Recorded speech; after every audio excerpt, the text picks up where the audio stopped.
आदरणीय प्रधानाध्यापिका महोदय, सभी शिक्षकगण और मेरे प्यारे बच्चों, आज मैं आपको एक स्टोरी सुनाऊंगी। प्राचीन समय की बात है। एक चित्रसेन नाम का राजा हुआ करते थे। वह बहुत ही गुलदस्तों का अत्यंत ही वो बहुत ज्यादा पसंद करते थे। उन्होंने उन सभी गुलदस्तों का देखभाल करने के लिए एक सैनिक भी नियुक्त कर रखे थे और साथ ही उस सैनिक को यह आदेश दिया गया था कि उन सभी गुलदस्तों का ध्यान बहुत ही अच्छे ढंग से किया जाए और संभाल कर रखा जाए। किसी प्रकार से एक भी गुलदस्ता टूटना नहीं चाहिए। एक दिन की बात है, जब वह सैनिक गुलदस्तों को साफ कर रहा होता है तो अचानक एक गुलदस्ता नीचे गिरकर टूट जाता है।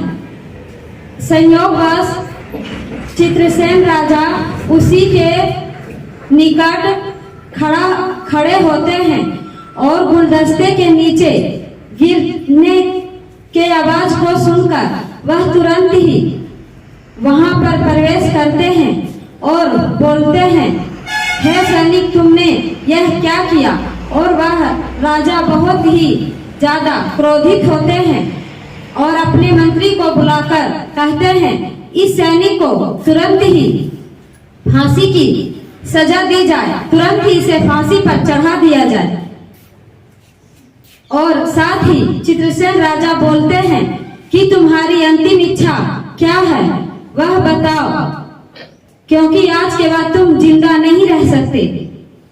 इस बात को सुनकर सैनिक बोलता है, महाराज, आप तो मुझे प्राण दंड दे ही चुके हैं, फिर भी मेरी अंतिम इच्छा यह है कि मैं पुनः सभी गुलदस्तों को एक बार देख लूं। राजा का आदेश होता है, सभी गुलदस्तों को सामने सजा दिया जाता है और राजा बोलते हैं, देख लो, आज भर ही तुम्हें देखना है, उसके बाद तो तुम्हें मरना है। सामने एक कोने में एक लाठी पड़ी हुई रहती है। वह सैनिक उस लाठी को उठाता है और सभी गुलदस्तों को तोड़ देता है। इस पर चित्रसेन और ज्यादा क्रोधित होते हैं और बोलते हैं, तुमने यह क्या किया? वह सैनिक बोलता है, महाराज, मैं तो और भी अनेक सैनिकों के प्राणों को बचाया हूँ। राजा बोलते हैं, किस प्रकार से तुमने बचाया है? इस पर सैनिक बोलता है कि मेरे गलती के कारण एक गुलदस्ता टूट गया और भी आप सैनिक को रखेंगे, क्या पता उन सभी से भी ये भूल हो और गुस्से में आप उन सभी सैनिकों को भी प्राण दंड दें। इस तरह मैंने उन सभी सैनिकों की रक्षा की है। इससे तो अच्छा है कि मैं ही मरूं और सभी तो जीवित रहें। इस पर महाराज को कुछ गुस्सा शांत होता है और सैनिक को बोलते हैं कि तुमने मेरी आंखें खोल दी।